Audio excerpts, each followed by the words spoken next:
latest Wellington webinar, continuing to focus on the human side of change and projects. Today, I have Paul Skillsop with me, one of our PMO practitioners. Paul has been realising business objectives through leadership and people development, and as an NLP coach, he's focused on really getting the very best out of people. So during the webinar, you can, of course, ask any questions using the GoToWebinar panel, and we'll be discussing them together at the end of the session. Paul, would you like to start off with the slides, and I'll do a little bit of an introduction. For those of you that don't know us, we are Wellington. We're a project management consultancy firm, and what we tend to do is we enable our clients to make a step change in maturity through technology, consultancy, and also training. Interestingly, we're the only Microsoft Gold partner that's also accredited by the APM. And you can see here we have several sites. So our head office is in Windsor, here in the UK. We have a site in Dublin and also in Madrid, and we have partners in Costa Rica as well. So what are we going to talk about today? Like I said, we're going to focus on the people side of change, and I'm going to let Paul introduce himself. Paul, over to you. Thanks, Emma. Like Emma said, I'm a Wellington PMO practitioner. I've been working in and around project management, PMOs for the last 20 plus years, 22 years, I think, and done a lot of work around sort of strategic transformational change, mainly in the manufacturing sector. My background is I'm an engineer, and so that means I like to understand how things work. And therefore get better at how we do things from a PMO, from a project management capability point of view, so the tools and the methodologies that I like to use. I'm also an NLP coach, have been for a number of years, and that's a really enjoyable part of what I do, is working with people and improving, you know, the way they work, the way they think, etc. So yeah, so that's me. Currently, I'm on a contract with the NHS, working for getting the Northwest, or part of the Northwest, operationally ready for the vaccination program, and it's very fast paced, and I'm pretty new to the NHS as well. So this presentation is going to go either one or two ways, because I've gotten up to it with other stuff, but hopefully, fingers crossed, it's all going to go well. Okay. So, what's the point of view? I don't know whether you've had that question before. You probably have, maybe not in those exact words, but I'll go back to 2008. I was at a manufacturing company. I decided that I was going to move on, and I was recruiting for my own replacement. And I was down at one of the other sites doing some interviews, and I was in the reception area, and I bumped into one of the exec directors, who just said, "Oh, you know, why you're not usually here? Why are you on site?" So I explained I was interviewing, and interviewing for my own replacement. To which he astonished me by saying, "Why are we replacing you? Why do we need project managers? I've got technical managers that can do your job. So yeah, why?" And I've had that a couple of times through my career. You know, you can tell people and try to give them the value of what you do, and try to explain that being a project manager, you'll do things more effectively and efficiently, but you know, they just don't get it. So you're constantly facing, or I'm constantly facing those questions of, well, what value does your PMO add? What value do you add as a project manager? You know, you're just a cost. You're just an expensive overhead.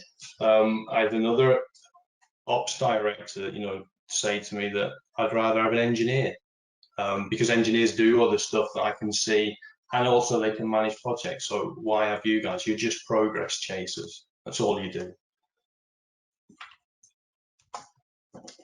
So what I'm going to talk about in this session, we're going to look at why that happens? Why are your colleagues, your peers, managers, execs, why do they think like that? Why are they so confident that they know what your job is, that they know that as a project manager, you do this and we can do it, or I can do that better, or I don't really need what you do. So, you know, when they don't necessarily know the ins and outs and the details of what you do as a project manager. So as project professionals, you know, I think we all know what good looks like, and what the benefits of project management and good project management is. You know, if a project is a wheel, the project manager is kind of the, you know, it's the hub of that wheel that has to create those spokes, those links to the outside of the, you know, to the rim of the wheel, so to wherever the departments or people or stakeholders that they need to speak to. And the project manager, you know, has a key role in that, and so the capabilities to then build bridges and build them at different dimensions, even, you know, understand and foresee stakeholders that not necessarily, you know, would have been identified, and like I say, build those bridges and get people on board, and also preempting what is an effect in project management, an ever-changing environment. The risk landscape is constantly changing. You know, I always refer back to, there's a renowned lecturer, Stephen Carver, in project management, and he likes to use the analogy of project managers being pilots, and projects, in effect, is a flight. And the best flights are those ones that you don't remember. From a stakeholder point of view, you know, the passengers are the stakeholders. And flying that plane is full of risk and, you know, issues, etc. But the pilot, being the project manager, is doing that all in his little cockpit, away from the stakeholders, and managing what is in effect an ever-changing environment. You know, he has to get that plane up in the sky, avoid all the weather, get it down at the other end, and basically the people, the stakeholders, getting off without having really noticed the flight. You know, it went as quickly as possible without issue. And that is really the role of the project manager. You know, the best projects are the ones you don't remember. They're the ones that didn't have issues. I kind of see the PMO role, project manager role of, particularly PMO role, an analogy I've used before with like a, if you can imagine a large tanker going down the sort of Suez Canal, big straight line, ploughing through, but without a PMO or project manager, making sure that there's no obstructions up ahead out of sight, whether there's smaller boats in the water or whatever that need to get out of the way. That's the role of the PMO, the project manager, that moves those out of the way and makes sure that ship keeps ploughing on without issue. So obviously the benefits then of project management we understand, but it's how do you then make non-project management people understand that benefit, and why do they think they understand it when really they don't? So I think why people think they're confident about something and know something better than you do is it's this thing called the Dunningkruger Effect. You know, it's where David Dunning and Justin Kruger, two researchers back in 1999, discovered this through one of their studies, and it was, you know, it was given the name the Dunningkruger Effect, and in effect it's an illusionary superiority where the person has illusionary superiority. It's a cognitive bias. It's based on the information in their head. They think they are better than they actually are. You know, I've got a calculator here beside me, and I can add and subtract. Does that make me a financial manager? No, you know, and I wouldn't profess to be. I wouldn't profess to be a nuclear scientist because I've never done it and I don't know anything about it.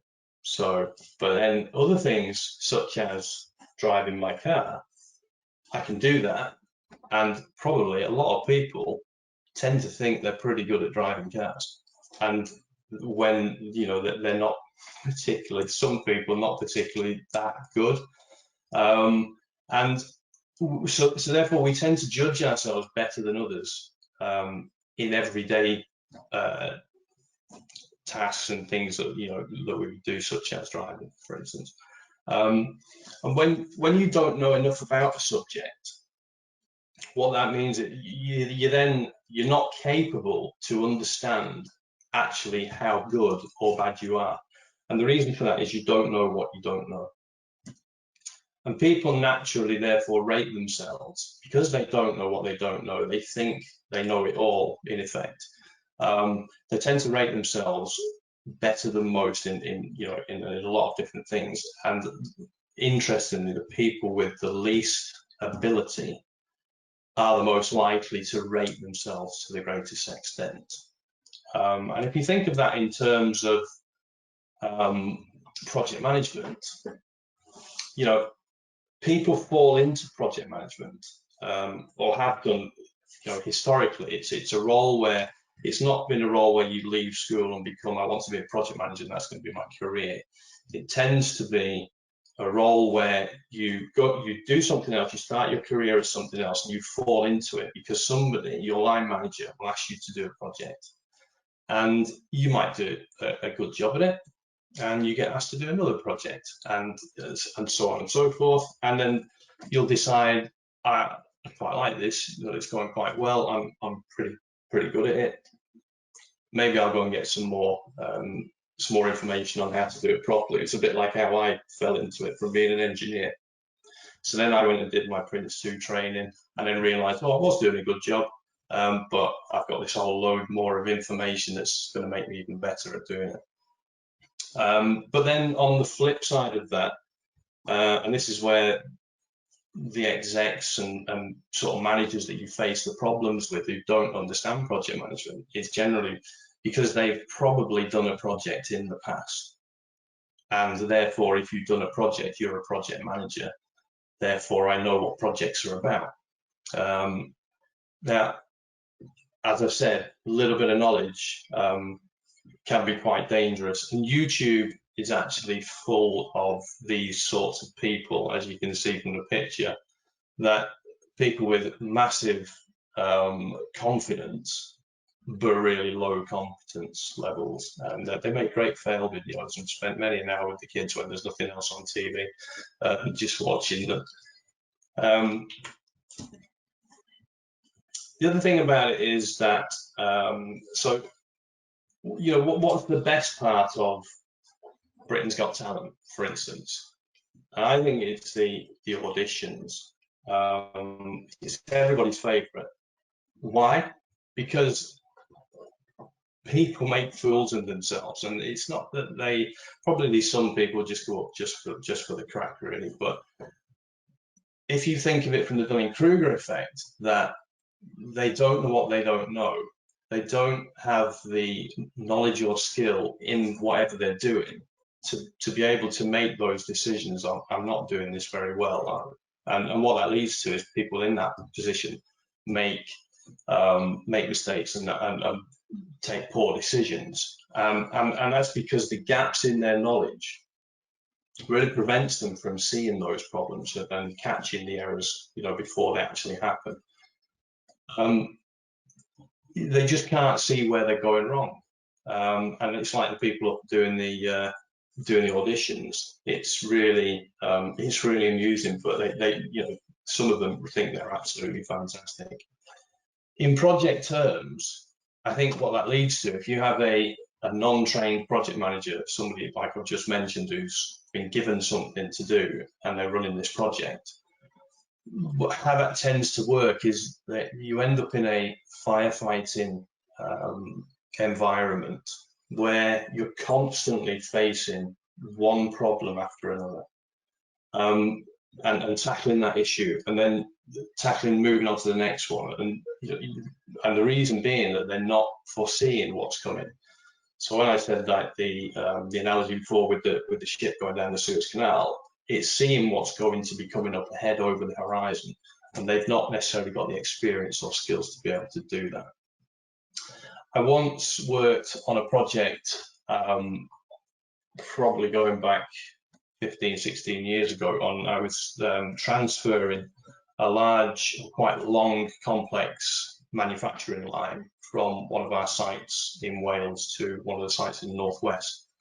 And there was a lot going on this particular project on the installation, and we had contractors working all over the place. There was electrical contracts, civils contracts, mechanical contracts. There was deliveries going on. There was installation, all sorts of stuff. And there was two project managers, myself and another guy. He was older than me at the time, but he was very traditional, loved getting his hands dirty.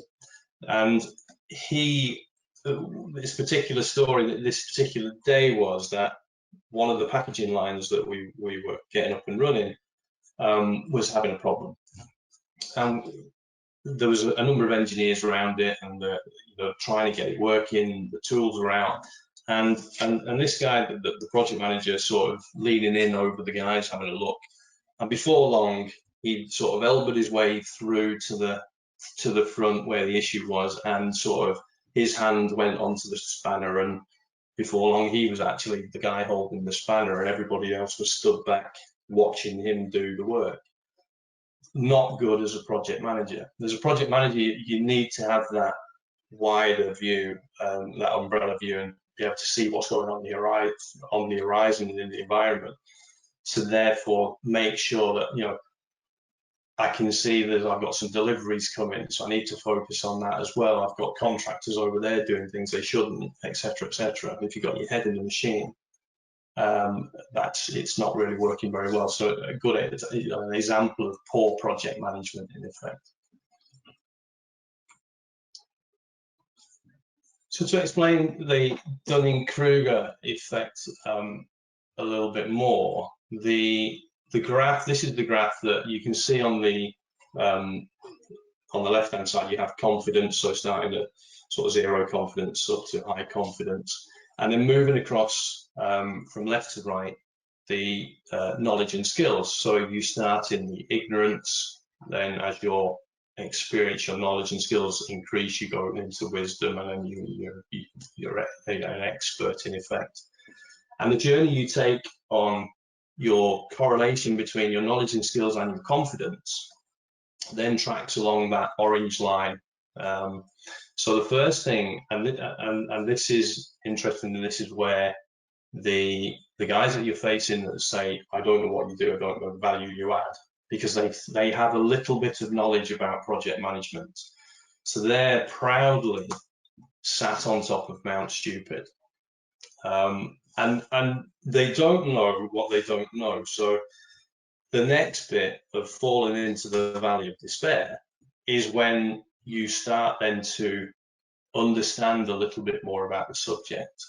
And then you start to realize that you start to get a picture of, you start to understand what you don't know. Whereas before you didn't know what you didn't know, so it wasn't a problem. Now you know what you don't know, and there's a lot more to learn. So it's like, oh my God, so confidence takes a big drop. So the issue is that the guys, sorry, gone the wrong way.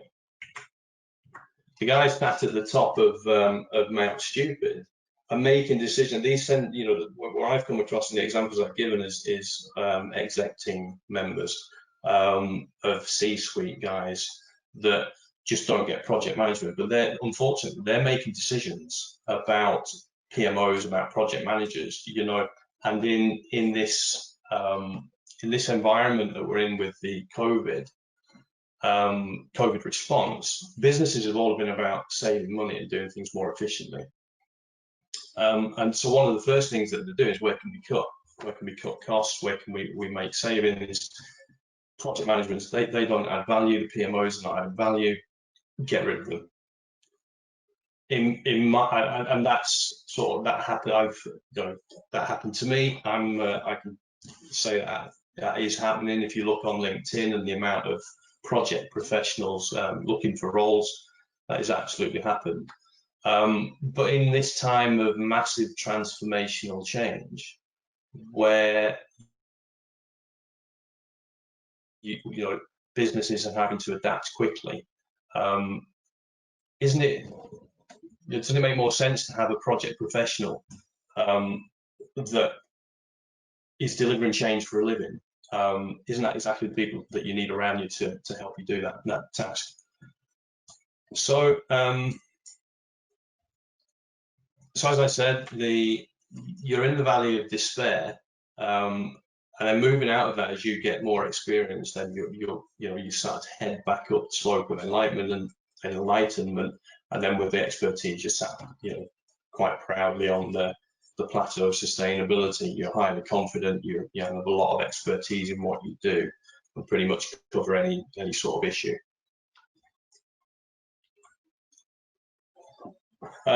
So the other part of that, there is a problem at the other end of the graph, though, is that people at the front end sat on the Mount Stupid. They've got their reasons for being there because they don't understand, but they don't know what they don't know. But at the other end, when you think, oh, well, so I'm highly knowledgeable, I'm highly confident in what I'm doing, that creates another problem. The problem is that you then assume as the expert that everybody else knows as much as you do. And that leads to problems because you kind of think and talk to people on a level where you think that they know what you're talking about. You assume they know what you're talking about, and in a lot of cases they don't. And that switches people off. I ran an internal training course for an introduction to project management course. I've done it for a number of years in my last company.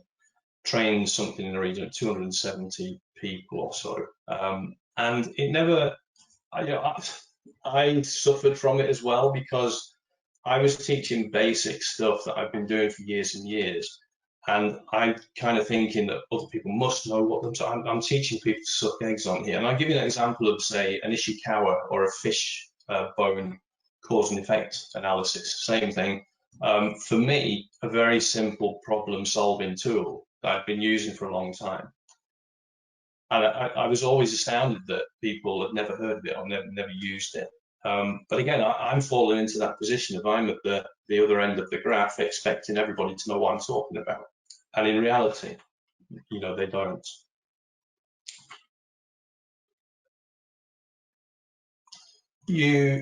So you have to look at it from a perspectives point of view. To get around this problem, you need to try and look at it from the other person's point of view. In NLP, which stands for Neuro-Linguistic Programming, so NLP coaching, there's a thing called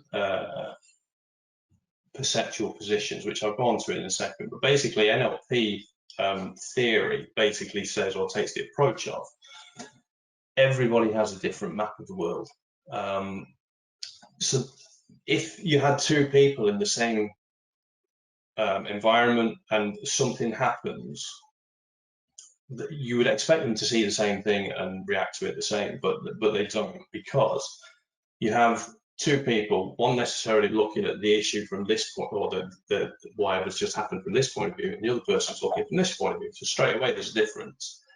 The other thing is that the brain is computing somewhere in the region of 2 million messages or actions or bits of information every second, and that sounds like a lot, and I don't know who actually counted it, but that's what I'm told, the theory.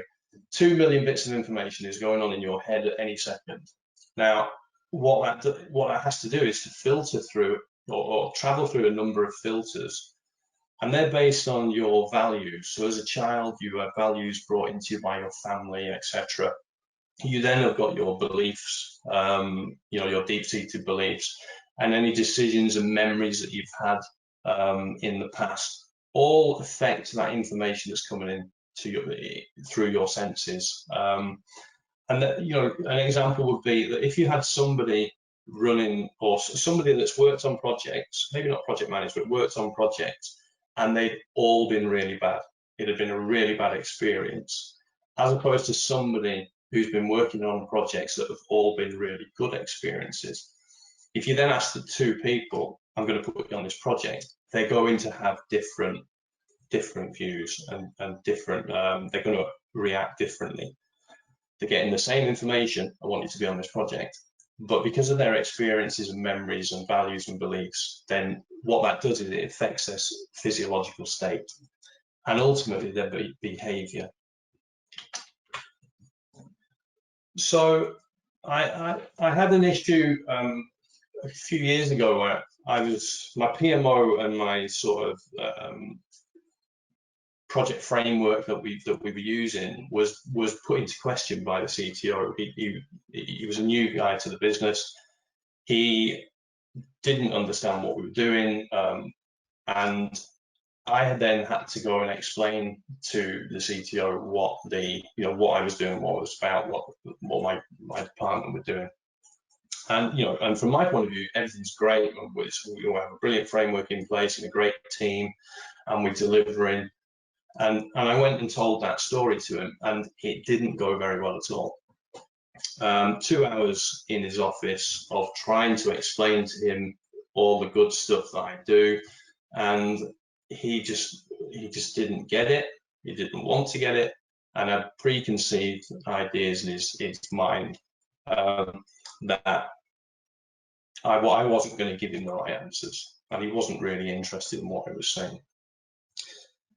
On reflection, I was actually on an NLP course when we were doing the Perceptual Positions bit, and I volunteered to do to use that example, and I'd never really gone back and reflected on it. I'd come back to my exec and just basically said, that guy, he just doesn't get project management.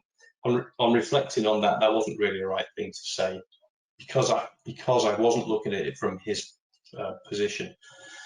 So using that example in the NLP course on the Perceptual Positions bit, what that does is, using the Perceptual Positions, is about looking at an event that's happened where you're looking at it from your perspective. So you sit down in a chair, you recreate that place. I was sat in this chair and the CTO was sat over there in that chair.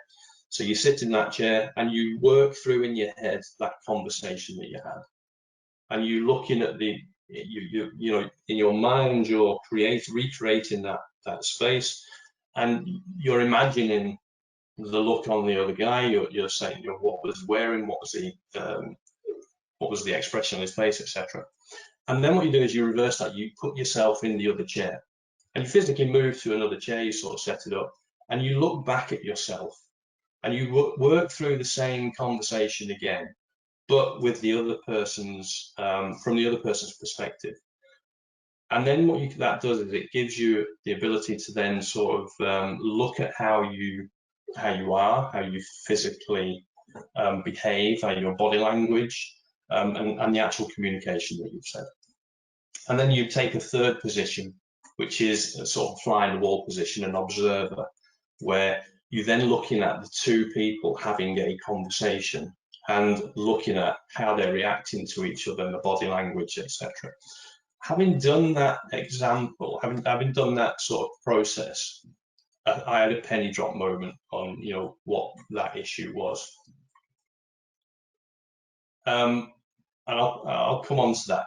If you're put in a situation where you have to justify your role or your PMO, how do you do that? How do you navigate that conversation, that difficult conversation, and don't make the mistakes I did? So, it's from the Dunningkruger perspective, it's not just the other person that doesn't get it. In that instance with the CTO story, I didn't get his point of view either. He didn't get where I was coming from, and I wasn't getting where he was coming from. The Dunning-Kruger effect affects us all. We all suffer from it. I was, thinking that, sorry, I'm the expert in what I do, and the other person, the CTO in this example, was the expert in what he does as a CTO. And I'm kind of thinking how fantastic of what I'm doing, I'm an expert, and I'm telling you how great of what I do, but not necessarily thinking or sort of assuming that I know what what he does and what his problems are, when really I don't. And I'm actually sat on top of Mount Stupid when I'm looking at it from his perspective. So you need to put yourself in the other person's position and look back at yourself with a critical eye. You know, if you were the other person with that knowledge about you, looking back at yourself, what would be the issues? What would be the problems? How might you've got to, you know, ask yourself, how might you be wrong rather than how might you be right?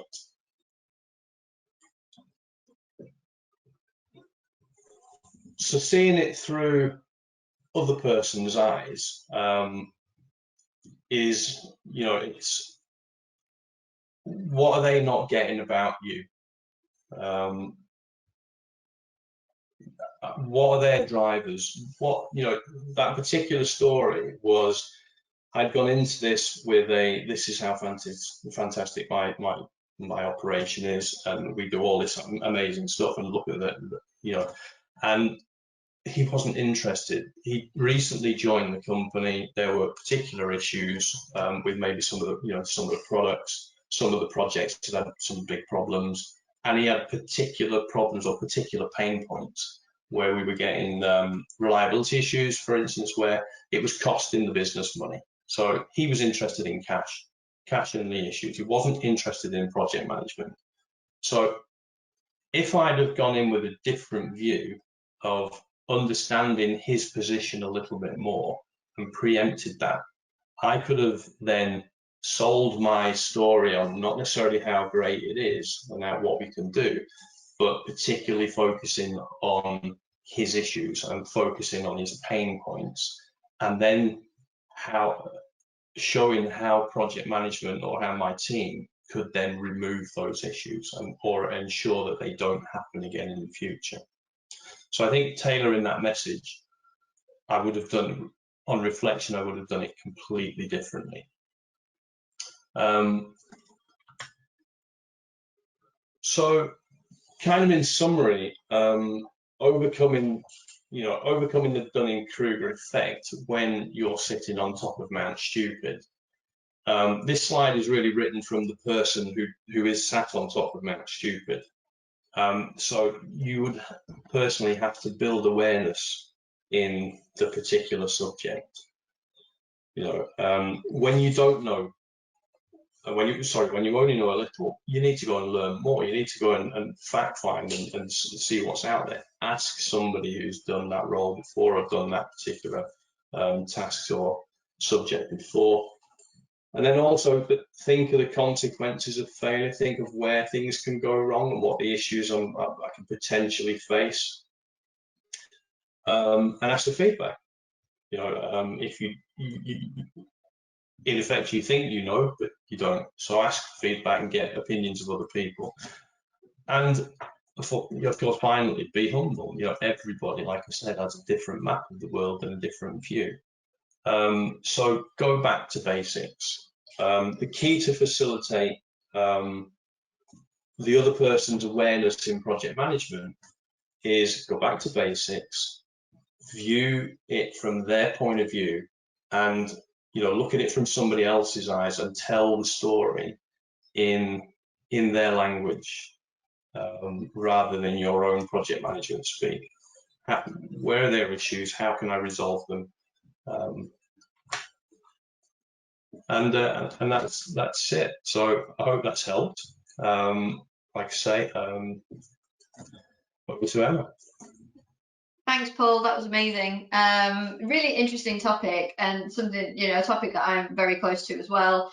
We do have a couple of questions. The first being around the Dunning-Kruger effect, and I'm sure we've all witnessed people, family members, teenagers go through this process, and you've just talked about some of the ways that people can overcome it. And like I say, most of us have an example. You kind of, talked about your negative experience, but have you used these tactics where it has worked, maybe, where you have gone in with that perspective? Yeah, I have. Having done that exercise with the perceptual positions, which was a number of years ago, ever since that, I've had that different mindset of it's not how great you think you are and how great you think whatever you do is. It doesn't really matter. It's in the eyes of the person you're talking to that you need to then change that communication, the way you sell it. And I've sort of done that ever since. I haven't gone in with a, oh, look how great I am, and look how great project management, and now it's going to solve all of your problems, you know, generically, particularly focusing on particular problems. I had one of the things I did with the PMO and the value of the PMO and trying to sell the value of the PMO to the exec was to sit down with the exec one-on-ones and then say, you know, give me 3 of your biggest problems or challenges that you would like my PMO to solve, and then open up that discussion. And that's, you know, completely different to me walking into the room and saying, here you go, this is my service catalogue, what do you want me to do? Not a very good way to have a conversation. So if you can tailor it into the people's actual needs, you get a completely different view, different outcome. And it really kind of proves that actually it's our responsibility, you know, when we do need to justify ourselves, is to adapt our style, which kind of leads me into the next question about those perceptions you talked about from the NLP perspective. And again, it's an exercise that I've done myself on occasion, certainly through my NLP training as well.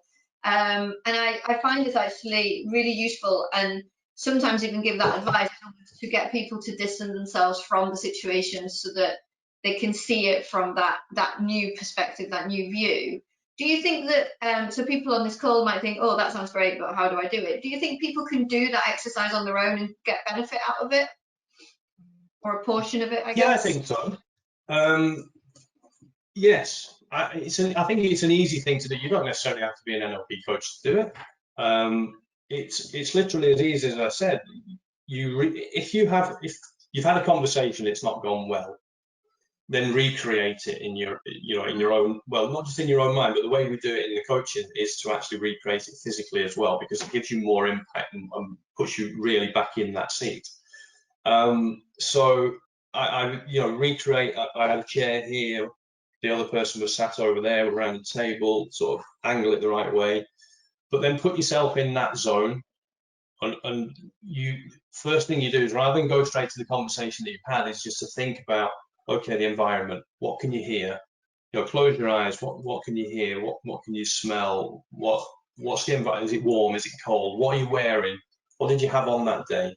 And then what's the other person wearing? What do they look like? What's the look on their face? And then walk through talk yourself through that conversation.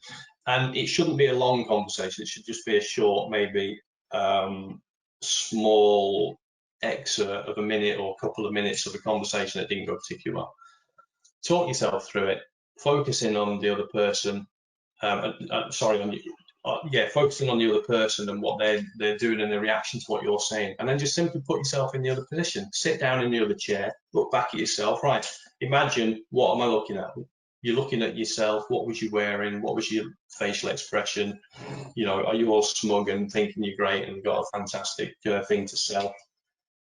And sort of look at it from those two positions, and then just look at it from that third position. It's quite easy to do, but do it physically. And, you know, set it up. It might look a bit strange to people, sat in a chair with your eyes shut, and then move to another chair and do the same. But it works. And for me, that the moment of doing that, it was amazing, where I could actually imagine exactly the setting in the room, and it was subconsciously in my mind, but I didn't know it was there because I'd never dug it out. Yeah, and it's really interesting because, like I say, I've done that exercise as well, and you know, it was a personal thing, and I needed to do something. So yeah, I did exactly the same, kind of recreated that conversation, and it's amazing the insight that you get, the stuff you don't notice, like you say, you know, are they holding themselves, you know, with their arms crossed? Were they frowning? You know, that kind of thing, stuff that in the moment you probably don't notice. So I think really stressing the importance of taking the time to do some of that reflective practice with yourself. We spend so much in the day-to-day and being busy that we actually, as human professionals, we don't do that very often. We don't actually take the time to really think about, you know, how could I have dealt with that differently, or how should I deal with that again because it went really well. So I think it's really important to kind of be cognizant of these theories, this research, you know, the Dunningkruger, the perceptual positions, there's lots more as well. yeah, kind of take responsibility for yourself, I suppose, which I think you and I have both done in the past at some point. Awesome. Okay, so we don't have any more questions from the delegates. So I just want to thank you so much, Paul. This has been really, really interesting, and I appreciate your time. I know you're really busy with the project that you're doing, and hopefully in the future we'll get to hear about that as well. And thanks to all our attendees. We appreciate you taking the lunchtime if you're in our time zone to kind of just listen and learn something new. And we hope to see you at our next Wellington event, which is actually a virtual workshop all about presentation and public speaking skills. We're really focusing in on the human element of change at the moment. And that's next week on the 25th of November. Or also, if you want to just talk one-to-one, you can book a Dr. PMO appointment with myself or one of my colleagues to chat about your PMO, your project management reality, whatever that looks like. And you can register for both at wellington.co.uk. Thanks again, Paul. Thanks, everybody. Stay safe. Thank you. Bye.